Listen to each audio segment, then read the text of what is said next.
क्या दोस्तों आपको पता है हाल ही में SN15 किसने लॉन्च किया? प्रतिवर्ष विश्व प्रवासी पक्षी दिवस कब मनाया जाता है? हाल ही में ID आर्ट नामक मोबाइल एप्लीकेशन किसने लॉन्च की? ऐसे ही 13 बड़ी खबरों को कवर करते हुए हमने आज का बोले तो 9 मई 2021 का करंट अफेयर का वीडियो तैयार किया है। क्वालिटी की दृष्टि से बेस्ट है यह वीडियो, आप लास्ट तक देखें। लास्ट में मैं आपसे एक क्वेश्चन पूछूंगा जिसका आंसर आपको नीचे कमेंट बॉक्स में देना है। और अभी तक आपने हमारी GK 2020 चैनल को सब्सक्राइब नहीं किया है तो सब्सक्राइब कीजिए, पास में जो बेल आइकन है उसे भी प्रेस कर दीजिए, क्योंकि आने वाले हर एक वीडियो की अपडेट आपको सबसे पहले मिले। चलिए बिना वक्त गवाए हम स्टार्ट करते हैं पहले क्वेश्चन से। पहला क्वेश्चन, हाल ही में विश्व प्रवासी पक्षी दिवस कब मनाया गया? हाल ही में विश्व प्रवासी पक्षी दिवस मनाया गया 8 मई को, यानी कि इस क्वेश्चन का सही आंसर है ऑप्शन सी, 8 मई को विश्व प्रवासी पक्षी दिवस मनाया गया। इंग्लिश में बोले तो वर्ल्ड माइग्रेटरी बर्ड डे कब मनाया गया?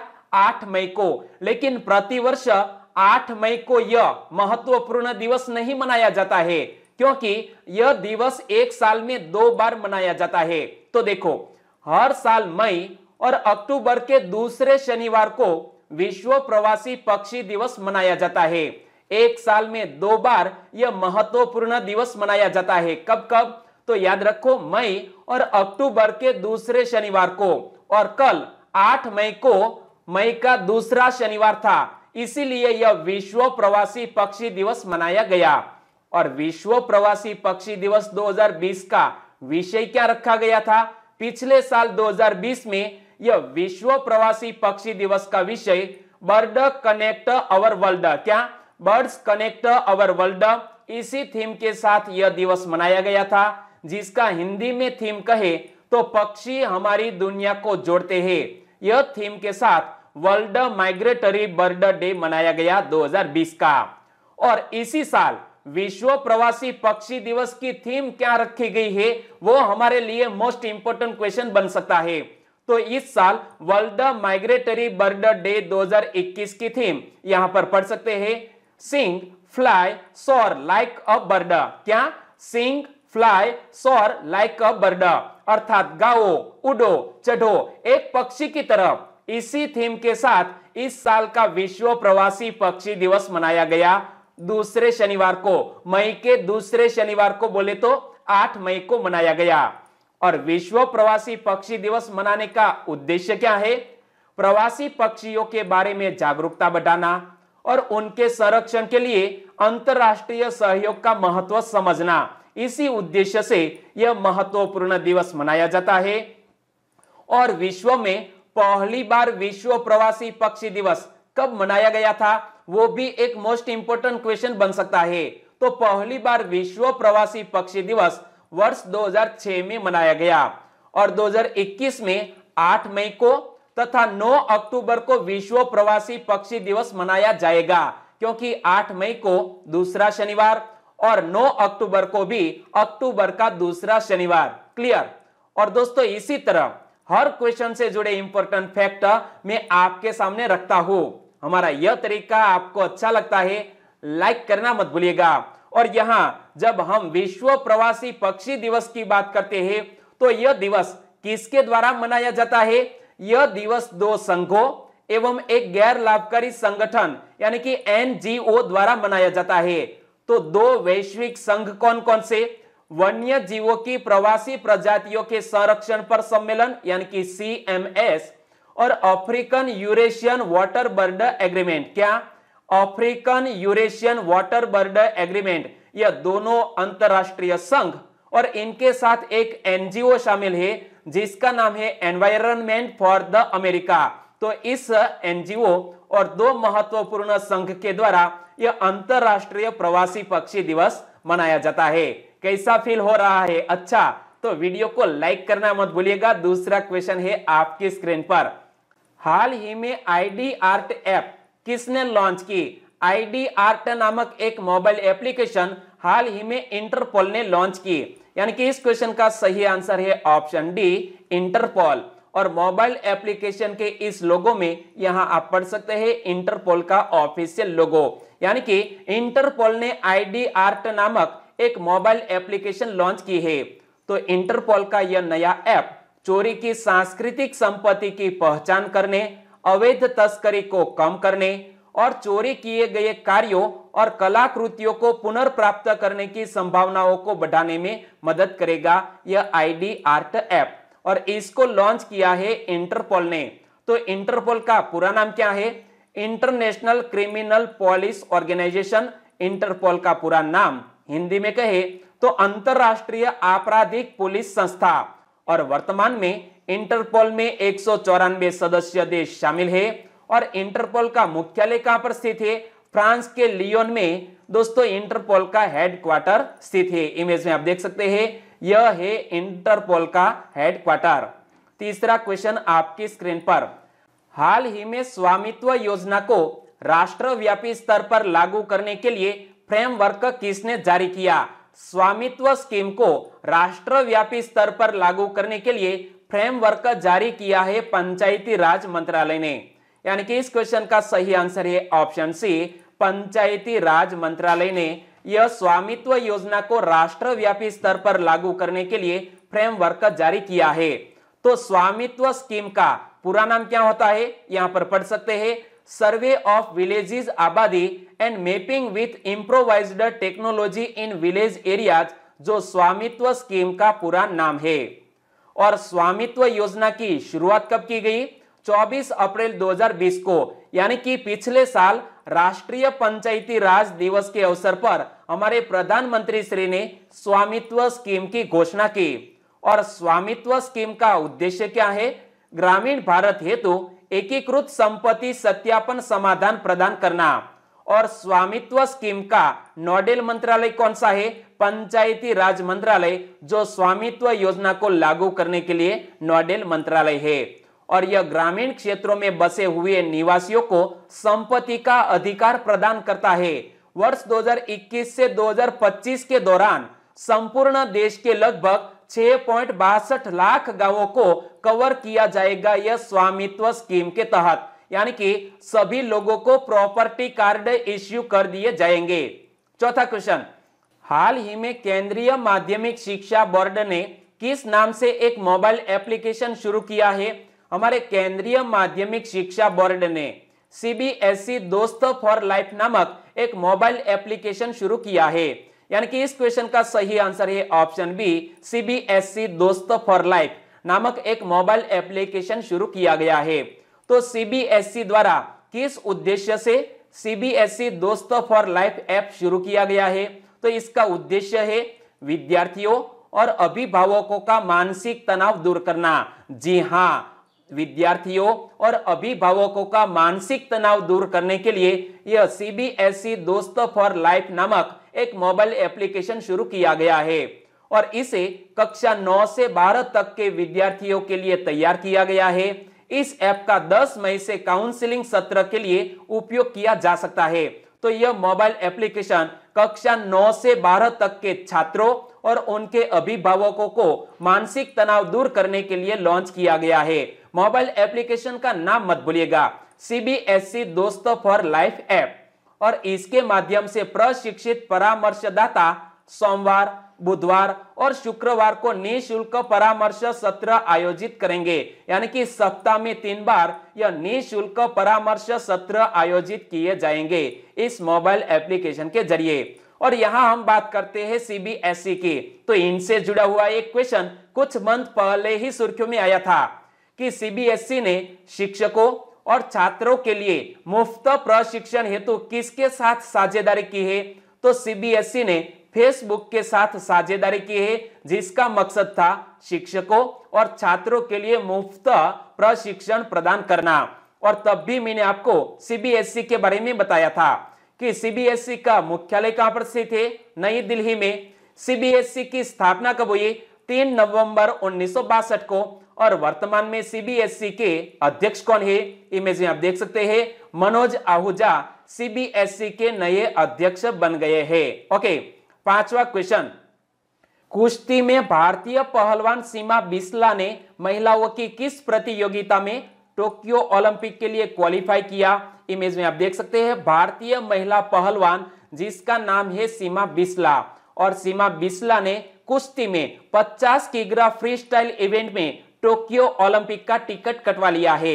यानी कि इस क्वेश्चन का सही आंसर है ऑप्शन ए, 50 किग्रा फ्री स्टाइल में टोक्यो ओलंपिक में जाएंगी हमारी सीमा बिस्ला। तो सीमा बिस्ला को हमारी GK 2020 चैनल की ओर से हार्दिक शुभकामनाएं। सीमा बिस्ला बुल्गारिया के सोफिया में विश्व ओलंपिक क्वालिफायर के लिए फाइनल में पहुंची थी, और जो भी महिला या पुरुष फाइनल में पहुंच जाता है उनको टोक्यो ओलंपिक का टिकट मिल जाता है। तो प्रत्येक भार वर्ग के फाइनल में पहुंचने वाले पहलवानों को ओलंपिक कोटा हासिल होगा, और ऐसे हमारे भारत देश में 4 महिलाएं हैं जिन्होंने टोक्यो ओलंपिक का कोटा हासिल किया हो।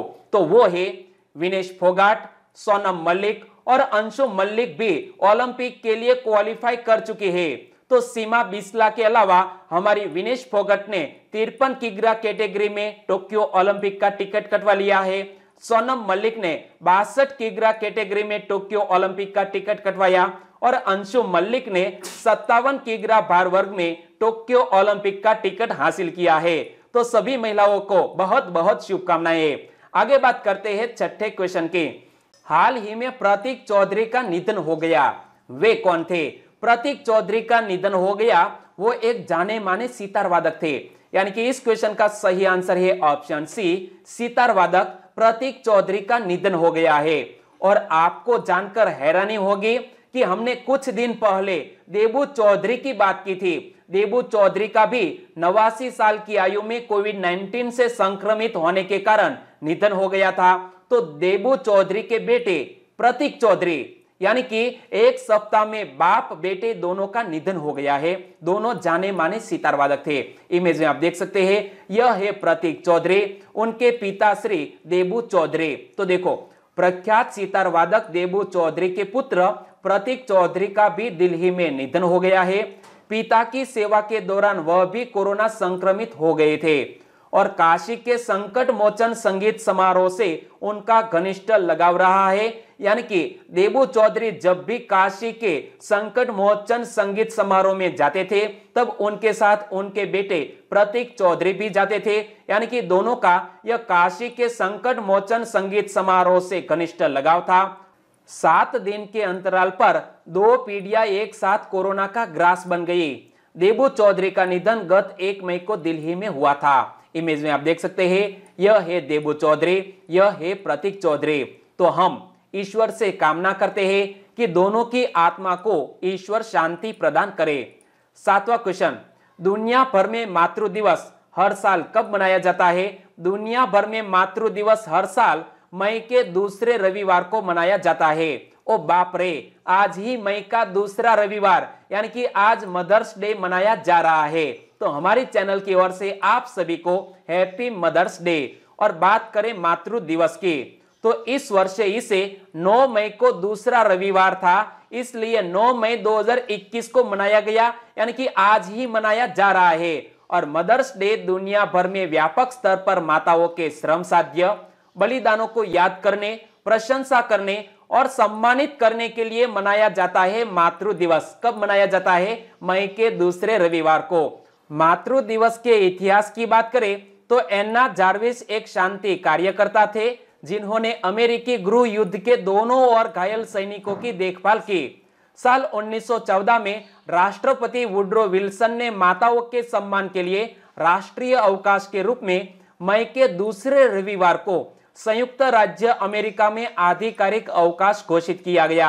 यानी कि मदर्स डे मनाने की शुरुआत कहां पर हुई? अमेरिका में। और कब से मनाया जाता है? 1914 से। और उस वक्त अमेरिका के राष्ट्रपति थे वुड्रो विल्सन। ओके, 8वां क्वेश्चन आपकी स्क्रीन पर। हाल ही में शेख जायद बुक अवार्ड किसने जीता? शेख जायद बुक अवार्ड हाल ही में डॉक्टर ताहिरा कुतुबुद्दीन ने जीता।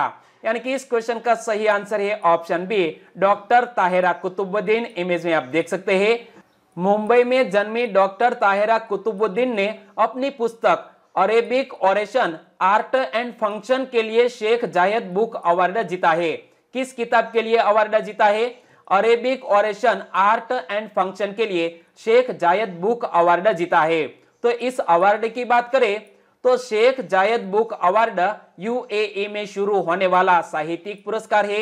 यह वार्षिक रूप से अरब लेखकों, बुद्धिजीवियों, प्रकाशकों के साथ साथ युवा प्रतिभाओं के लिए प्रस्तुत किया जाता है और पहला पुरस्कार 2007 में दिया गया था और यह साहित्य में एक बहुत बड़ा पुरस्कार माना जाता है। और यहाँ जब पुरस्कार की बात आई तो गीता मित्तल भी कुछ दिन पहले सुर्खियों में आई थी कि जम्मू और कश्मीर उच्च न्यायालय के पूर्व मुख्य न्यायाधीश न्यायमूर्ति गीता मित्तल को 2021 के लिए अर्लाइन पेज ग्लोबल विजन पुरस्कार के 2 प्राप्तकर्ताओं में से एक के रूप में घोषित किया गया था गीता मित्तल को। तो आपको याद रख लेना है, गीता मित्तल को अर्लाइन पेज ग्लोबल विजन पुरस्कार से सम्मानित किया गया है। 9वां क्वेश्चन, हाल ही में SN15 किसने लॉन्च किया? SN15 लॉन्च किया है अमेरिकी निजी अंतरिक्ष एजेंसी स्पेस एक्स ने। यानी कि इस क्वेश्चन का सही आंसर है ऑप्शन सी, स्पेस एक्स। और स्पेस एक्स के मालिक कौन है? Elon Musk. एलन मस्क के स्पेस एक्स ने हाल ही में SN15 लॉन्च किया। इससे पहले रॉकेट लॉन्च करने के लिए किए गए शुरुआती प्रयास मध्य हवा में विस्फोटों से समाप्त हो गए थे, लेकिन हाल ही में यह सफल परीक्षण किया गया है।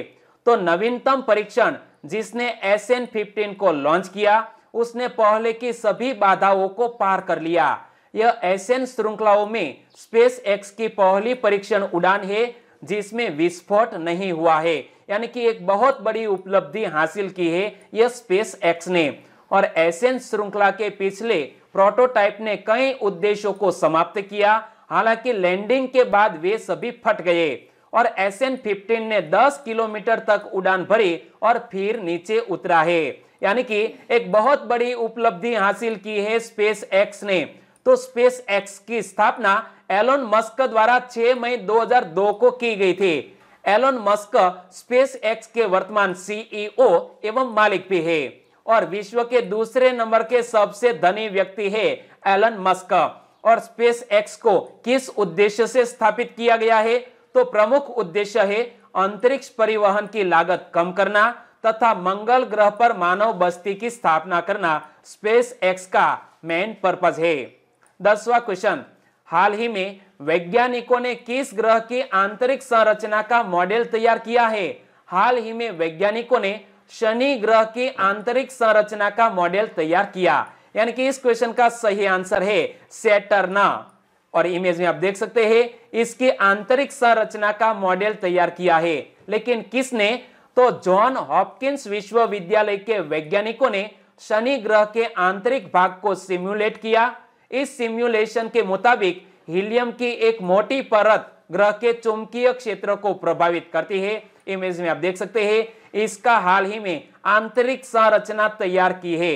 लेकिन जब सैटर्न की बात करते हैं तो शनि ग्रह के घूर्णी अक्ष यानी कि रोटेशनल एक्सिस के चारों ओर इसका चुंबकीय क्षेत्र लगभग पूरी तरह सममित है। नासा के कैसिनी मिशन ने वैज्ञानिकों को उस ग्रह के गहरे आंतरिक भाग को समझने में मदद की जहां चुंबकीय क्षेत्र उत्पन्न होता है। और यहां हम बात करते हैं सैटर्न की। तो सैटर्न से जुड़े हुए 3 फैक्ट आपको याद रख लेने चाहिए कि शनि सूर्य से छठा और सूर्य मंडल का दूसरा सबसे बड़ा ग्रह है। पहले नंबर पर कौन है? आपको याद है तो नीचे कमेंट सेक्शन में लिख सकते हैं कि सौर मंडल का सबसे बड़ा ग्रह कौन सा है। और दूसरे नंबर का है शनि। शनि को अपनी दूरी पर घूमने में लगभग 10.7 घंटे का समय लगता है और यह लगभग 29 वर्षों में सूर्य की परिक्रमा करता है। कितने वर्षों में? 29 वर्षों में सूर्य की परिक्रमा करता है यह सैटर्न। और टाइटन शनि का सबसे बड़ा उपग्रह है जो बुध ग्रह के बराबर है। तो यह फैक्ट भी हमें याद रख लेना चाहिए कि शनि का सबसे बड़ा चंद्रमा जिसका नाम है टाइटन, जिसका आकार है बुध ग्रह के बराबर। 11वां क्वेश्चन, हाल ही में किसानों और व्यापारियों के लिए ऑनलाइन भुगतान का विस्तार किसने किया है? किसानों और व्यापारियों के लिए ऑनलाइन भुगतान का विस्तार किया है कोटक महिंद्रा बैंक ने। यानी कि इस क्वेश्चन का सही आंसर है option C, Kotak Mahindra bank. Kotak Mahindra bank ने घोषणा की कि उसे कृषि उत्पादों के लिए Akhil Bharatiya electronic trading portal national agriculture market यानी कि ई नाम द्वारा डिजिटल भुगतान भागीदार के रूप में चुना गया है। किसको? कोटक महिंद्रा बैंक को। और कोटक महिंद्रा बैंक लिमिटेड किसानों, व्यापारियों और किसान उत्पादक संगठनों यानी कि एफपीओ सहित ई नाम प्लेटफॉर्म पर सभी हितधारकों के लिए ऑनलाइन लेन देन को सक्षम और सुगम बनाएगा। और यहां हम बात करते हैं कोटक महिंद्रा बैंक की, तो वर्तमान में कोटक महिंद्रा बैंक के सीईओ कौन है? उदय कोटक, इमेज में आप देख सकते हैं। और कोटक महिंद्रा बैंक की स्थापना कब हुई? 2003 में। कोटक महिंद्रा बैंक का मुख्यालय कहां पर स्थित है? महाराष्ट्र की कैपिटल मुंबई में। और कोटक महिंद्रा बैंक की टैगलाइन क्या है? Let's make money simple. क्या टैगलाइन है? हर बैंक की एक टैगलाइन होती है, तो कोटक महिंद्रा बैंक की टैगलाइन है let's make money simple. Okay, 12वां क्वेश्चन आपकी स्क्रीन पर। हाल ही में अभिलाषा पाटिल का निधन हो गया, वे कौन थी? अभिलाषा पाटिल एक जानी मानी फिल्म अभिनेत्री थी, एक्ट्रेस थी, जिसका कोविड-19 के कारण निधन हो गया है। यानी कि इस क्वेश्चन का सही आंसर है अभिनेत्री अभिलाषा पाटिल को। इमेज में आप देख सकते हैं, बहुत ही खूबसूरत एक्ट्रेस जिसका कोविड-19 के कारण निधन हो गया है। गुड न्यूज, बद्रीनाथ की दुल्हनिया और छिछोरे जैसी फिल्मों में अभिनय करने वाली अभिनेत्री अभिलाषा पाटिल का कोविड-19 समस्या के कारण निधन हो गया है। वे 47 वर्ष की थी। और बॉलीवुड फिल्मों के अलावा अभिलाषा पाटिल ने और भी फिल्मों में काम किया है। तो देखो, बॉलीवुड फिल्मों के अलावा अभिलाषा पाटिल ने मराठी फिल्मों जैसे ते 8 दिवस, बायको देता का बायको, प्रवास, पिप्सी और तुझ माज अरेंज मैरिज में काम किया है। तो आपको याद रखना है अभिलाषा पाटिल एक जानी मानी एक्ट्रेस जिसका कोविड-19 के कारण निधन हो गया है। 13वां क्वेश्चन, सशस्त्र बलों के चिकित्सक निम्न में से किस पोर्टल के माध्यम से ऑनलाइन परामर्श सेवाएं दे रहे हैं? सशस्त्र बलों के चिकित्सक हाल ही में ई संजीवनी नामक पोर्टल के माध्यम से ऑनलाइन परामर्श सेवाएं दे रहे हैं। यानी कि इस क्वेश्चन का सही आंसर है ऑप्शन बी, ई संजीवनी। सशस्त्र बलों के चिकित्सक ई संजीवनी पोर्टल के माध्यम से ऑनलाइन परामर्श सेवाएं दे रहे हैं। कोई भी रोगी इस ऑनलाइन पोर्टल सहायता से सशस्त्र बलों के चिकित्सा सेवा के अनुभवी डॉक्टरों से अपने घरों पर रहकर ही ऑनलाइन परामर्श ले सकते हैं। तो आपको पोर्टल का नाम याद रख लेना है, ई संजीवनी पोर्टल। और अब बात करते हैं लास्ट वीडियो के क्वेश्चन की। लास्ट वीडियो में मैंने आपसे क्वेश्चन पूछा था, हाल ही में वी कल्याणम का निधन हो गया, वे कौन थे? इमेज में आप देख सकते हैं, वी कल्याणम पूज्य गांधी जी के पूर्व निजी सचिव थे जिसका हाल ही में निधन हो गया। यानी कि इस क्वेश्चन का सही आंसर था ऑप्शन बी, गांधी जी के पूर्व निजी सचिव थे वी कल्याणम। 1943 से 1948 तक गांधी जी के पूर्व निजी सचिव रहे थे वी कल्याणम। और इस क्वेश्चन का लगभग सभी दोस्तों ने सही आंसर दिया है। इनमें से कुछ फ्रेंड के नाम लेना चाहूंगा। ओगानिया उत्तम फ्रॉम गुजरात सुरेंद्रनगर से, कीर्तन प्रजापति, निशा राठौड़, उमा सैनी, इन सभी दोस्तों ने इस क्वेश्चन का बिल्कुल सही आंसर बताया। संजय कुमार ने इस क्वेश्चन के बारे में डिटेल में लिखा। चावड़ा पूजा ने भी इस क्वेश्चन के बारे में डिटेल में लिखा। दोनों को thank you so much. Solanki Shailesh, आपका आंसर बिल्कुल सही। रंजित कुमार ने लिखा कि सर मॉर्निंग में वीडियो डालिए, तो आज से आपको मॉर्निंग में वीडियो प्रोवाइड किया जाएगा। मित्तल दोंगा, म्यू जोशी और सेनवा संजय ने भी बिल्कुल सही आंसर लिखा है, थैंक यू सो मच। और आज के वीडियो का क्वेश्चन ए रहा स्क्रीन पर। तो आज का मेरा क्वेश्चन क्या है? संयुक्त राष्ट्र शांति रक्षा सेना के किस भारतीय अधिकारी को मरणोपरांत सम्मानित किया गया? संयुक्त राष्ट्र शांति रक्षा सेना के किस भारतीय अधिकारी को मरणोपरांत सम्मानित किया गया? सही ऑप्शन चुनिए और आंसर दीजिए नीचे कमेंट बॉक्स में। और आंसर लिखने के बाद दोस्तों वीडियो कैसा लगा? अच्छा लगा तो वीडियो को लाइक कीजिए और आपके दोस्तों को फेसबुक, व्हाट्सएप या टेलीग्राम के जरिए इस वीडियो की लिंक शेयर करना मत भूलिएगा। बस छोटी सी उम्मीद के साथ वीडियो खत्म करते हैं, फिर मिलेंगे नए करंट अफेयर वीडियो के साथ। तब तक के लिए टेक केयर एंड जय हिंद।